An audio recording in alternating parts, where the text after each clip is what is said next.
Hello అండి. అందరికీ నమస్కారం. Welcome to Telangana and Andhra Pradesh X-servicemen YouTube channel. ఈరోజు మనము ఆర్ఆర్‌బీ నుంచి రిలీజ్ అయిన గ్రూప్ డి నోటిఫికేషన్ గురించి మాట్లాడుకుందాం. ముందుగా ఇది చెప్తున్నాను.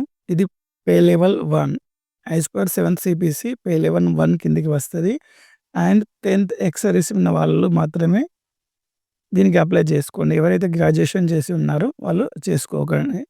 ఓన్లీ 10థ్ పాస్డ్ ఎక్స్ సర్వీస్‌మెన్ ఎవరైనా ఉంటారో వాళ్ళు మాత్రం అప్లై చేసుకోవచ్చు. ఎవరైనా 10థ్ క్లాస్ వాళ్ళు ఉండి ప్రైవేట్ జాబ్ చేయకుండా గవర్నమెంట్ జాబ్ చేయాలనుకున్న వాళ్ళు మాత్రం ఇది అప్లై చేసుకోండి. ముందుగా దీన్ని చూద్దాం. పే లెవెల్ 1 అంటే దీని basic pay 18,000. Pay and allowances గురించి చూసుకుందాం. DA, HRA. హెచ్ఆర్ఏ డిపెండెంట్ సిటీని బట్టి ఉంటది. 8% to 24%లో వేరీ అవుతది. టోటల్ ఇన్ హ్యాండ్ 25,000 వచ్చే అవకాశం ఉంది.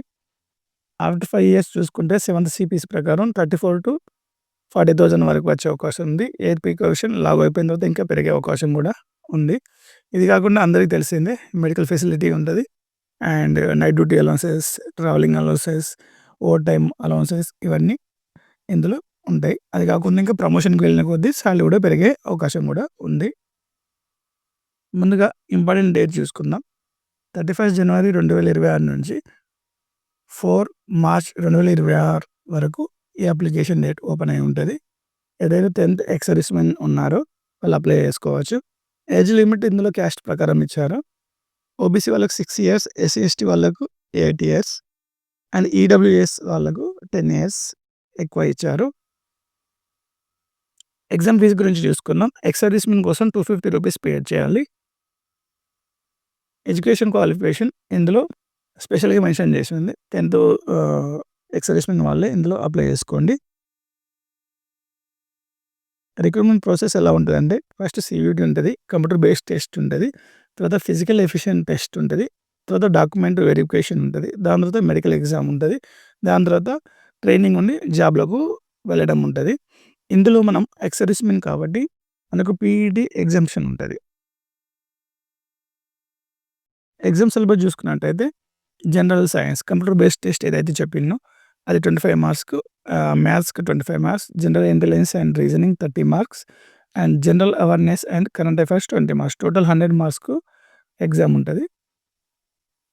ఎక్స్ సర్వీస్‌మెన్ కోసం ఇందులో మెన్షన్ చేసి ఉంది. ఫిజికల్ టెస్ట్ ఎగ్జామ్షన్ అని ఇందులో రాసి ఉంది. Medical standards as per post ప్రకారం ఉండాలి. అంటే మెడికల్ మనం అందరూ బాగానే ఉంటాం కాబట్టి నో ప్రాబ్లమ్. ఇందులో ఉండే పోస్టుల వివరాల గురించి మాట్లాడుకుందాం. ఇంతకుముందు మనం చూసినట్టు ఎన్‌టీపీసీలో గ్రాడ్యుయేషన్ పోస్ట్ వచ్చాయి.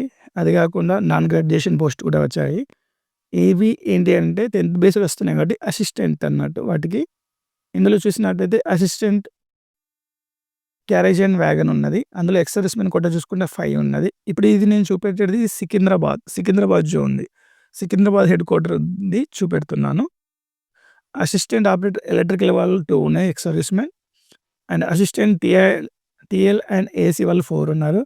అసిస్టెంట్ పీవే 8 ఉన్నారు. Track man 129. అన్నిటికన్నా ఎక్కువ వేకెన్సీస్ ఉన్నాయి. 129 ట్రాక్ మెయింటెనెన్స్ ఇంజినీర్ కిందకి వస్తది. ఇది కూడా సికింద్రాబాద్.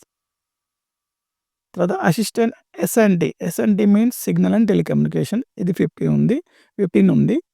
అసిస్టెంట్ ట్రాక్ మెషిన్ వాళ్ళు 6 ఉన్నారు. పాయింట్స్ మ్యాన్ ఎవరైతే ఉన్నారో వాళ్ళు 25 ఉన్నారు. అసిస్టెంట్ టీఆర్‌డి 6 ఉన్నారు. కాబట్టి చాలా వేకెన్సీస్ ఎక్స్ సర్వీస్‌మెన్స్‌కి ఉన్నాయి.